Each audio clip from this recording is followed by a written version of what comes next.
Magandang araw mga kababayan, narito ang pinakabagong weather update natin ngayong araw, August 1, 2025, Friday. May panibagong sama ng panahon tayong minomonitor. Ang low pressure area sa may silangan ng extreme northern Luzon ay mataas ang chance na maging isang ganap na bagyo. Saan naman kaya ang direksyon nito? Para naman lagi kang updated sa lagay ng panahon, i-click mo lang ang subscribe button. Sa kasalukuyan, ayon sa pag-asa, ang low pressure area na nasa labas ng Philippine Area of Responsibility ay mataas nga ang chance na maging isang tropical depression sa loob ng susunod na 24 oras. Sa ngayon, ang southwest monsoon pa rin o habagat ang higit na nakakaapekto sa malaking bahagi ng Luzon at Visayas. Kaya asahan ang mga sumusunod na kondisyon ng panahon sa mga lugar ng Ilocos Region, Batanes, Babuyan Island, Abra, Benguet at Zambales. Asahan ang maulap na kalangitan na may kalat-kalat na pag-ulan dulot ng southwest monsoon. Posibleng magdulot ito ng flash floods o landslide lalo na sa mga mabababang lugar at bulubundukin. Sa Metro Manila, sa natitirang bahagi ng Luzon at buong Visayas, bahagyang maulap hanggang maulap ang kalangitan na may posibilidad ng mga panakanakang pag-ulan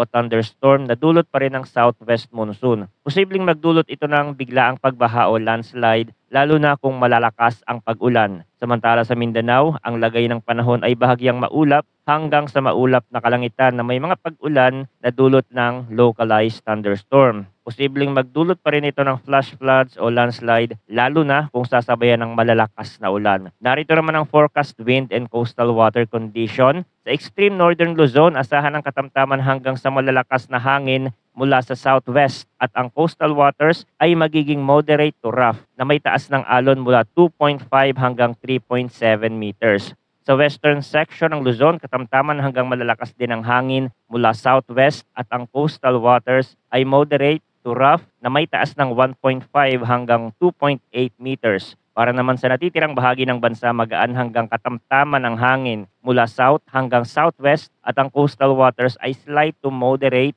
na may taas ng alon mula 0.6 hanggang 2.1 meters. Ayon naman sa mga international weather model na ginagamit natin, ang low pressure area na nasa labas ng Philippine Area of Responsibility sa may silangan ng extreme northern Luzon ay posibleng maging bagyo. Ngunit hindi ito inaasahang papasok o kikilos papalapit sa bansa dahil ang track ng bagyong ito ay pahilagang silangan. So aangat lang siya. Pero kahit ganon, kailangan pa rin nating maging mapagmatsyag sa anumang pagbabago sa galaw ng bagyong ito. Kaya't mahalaga ang patuloy na pagmomonitor at pagantabay sa mga susunod na ulat ng panahon dito sa ating channel para sa pinakabagong impormasyon. Maraming salamat sa inyong walang sawang pagtutok. Huwag kalimutang mag-ingat, maghanda at manatiling ligtas ngayong tag-ulan.